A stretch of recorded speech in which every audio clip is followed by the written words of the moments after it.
pueden ver, están un poco alejadas del núcleo central. Sí están conectados por algunas líneas, pero al final están como un poco aisladas, como que el núcleo de transgénicos estaba acá. Después de la ley de bioseguridad, lo que se esperaba era que hubiera como una serie de actores que aparecieran que eran importantes y que resultaran trascendentales para poder cambiar como esta regulación basada en expertos, ¿no? O en científicos. Sin embargo, lo que pueden ver es que sí, hay aparición de nuevos actores, pero también hay un fortalecimiento de las empresas. Y del lado, de su lado, pueden ver a todos los actores en verde.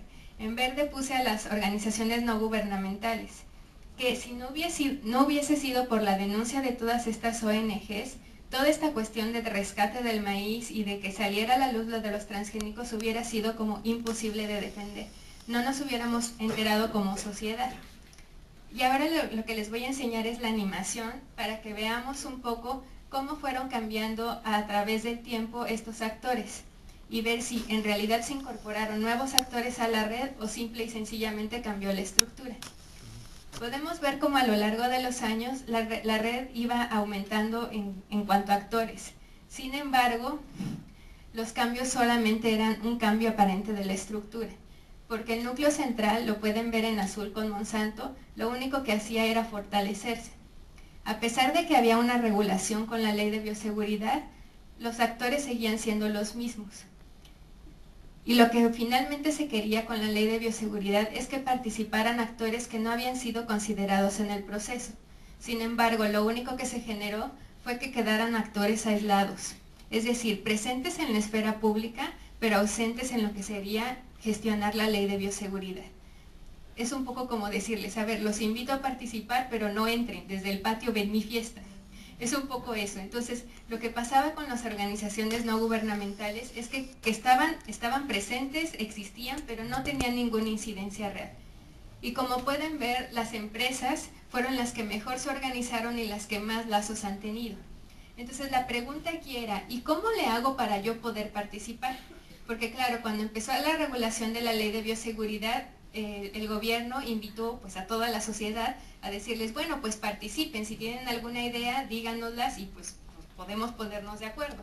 El pequeñín problema que había era que la encuesta la hicieron a través de internet y le hicieron en una semana hicieron la encuesta, tenías que participar dentro de internet, se saturó toda esa cuestión de participación y sobre todo nunca consideraron que hay personas que, por ejemplo, no tenemos internet en casa o que no hablamos castellano o que nunca habíamos tenido acceso a una computadora. Entonces todas esas cuestiones estuvieron ausentes dentro de este debate de la ley de bioseguridad.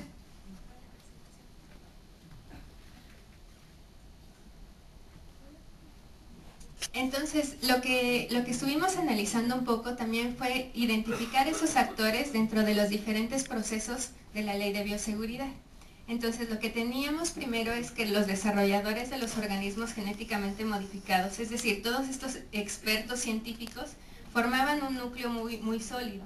Pero esos mismos desarrolladores también funcionaban como evaluadores expertos, es decir, ellos hacían los transgénicos y también evaluaban si era posible liberarlos a campo. Y al mismo tiempo, esos evaluadores expertos eran los mismos que tomaban las decisiones. Es decir, estaban no solamente desarrollando los transgénicos, evaluando si eran adecuados, sino que también tomaban las decisiones para poder saber si eran adecuados o no para México. Y finalmente, esos tomadores de decisiones también formaban parte de lo que es lo de la ley de bioseguridad y los que regulan esa ley. Entonces podemos ver claramente que hay actores que se repiten en la misma red. Esto es como ya en el momento actual, ¿no? Entonces lo que podemos ver es que todos los actores siguen siendo homogéneos y que sigue habiendo, por lo tanto, esas mismas actitudes, esos mismos valores y esos mismos intereses que se van repitiendo, lo que impide que haya un proceso pues más heterogéneo en el que todos podamos participar. La ley de bioseguridad actualmente se encuentra como en esta etapa, en donde en este nodo más grande de color como morado rosado, están todos los actores que son los expertos. Y en el nodo de atrás estamos todos nosotros, ¿verdad? Y de alguna forma estamos un poco vinculados, que hacen ese vínculo las organizaciones no gubernamentales. Pero como pueden ver, nuestra presencia no es como tan incidente o tan fuerte como para poder hacer un cambio. Entonces un poco mi pregunta, después de saber estos resultados, fue ¿y cómo hago para participar? ¿estamos los mexicanos realmente preparados para participar en cuestiones, pues, de preguntas sobre transgénicos, temas como científicos muy duros? Porque claro, si no eres experto en cuestiones de transgénicos y te hablan de bioquímica molecular, ¿de qué forma puedes participar? Porque la ley de bioseguridad también establece cualquier persona puede participar, pero con argumentos científicos y con pruebas científicas. Y es decir, no todos tenemos un laboratorio en nuestra casa. O sea, la ciencia no se hace así.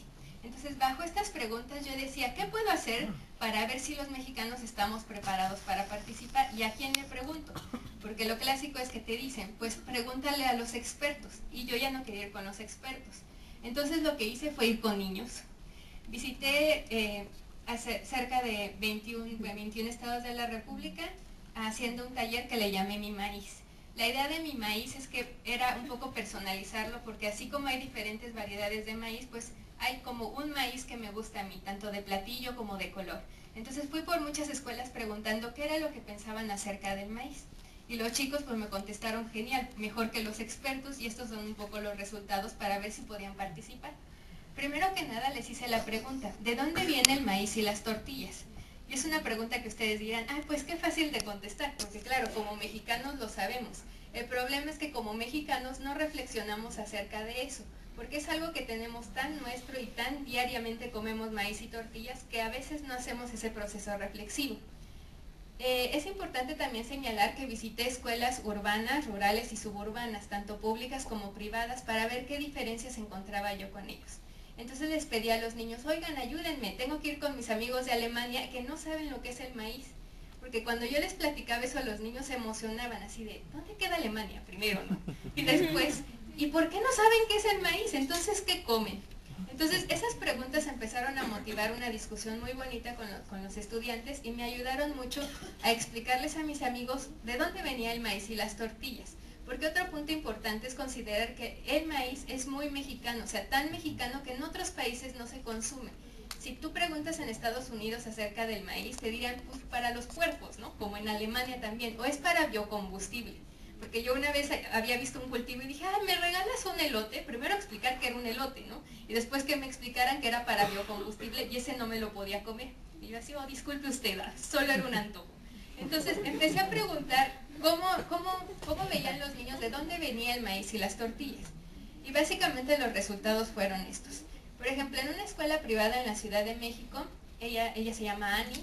Annie me decía y me dibujó que el maíz era una cosa que vendían en el pueblo. O sea, el pueblo es así como una cosa bien, bien distante de la ciudad. Entonces ella dibujaba que una niña se perdía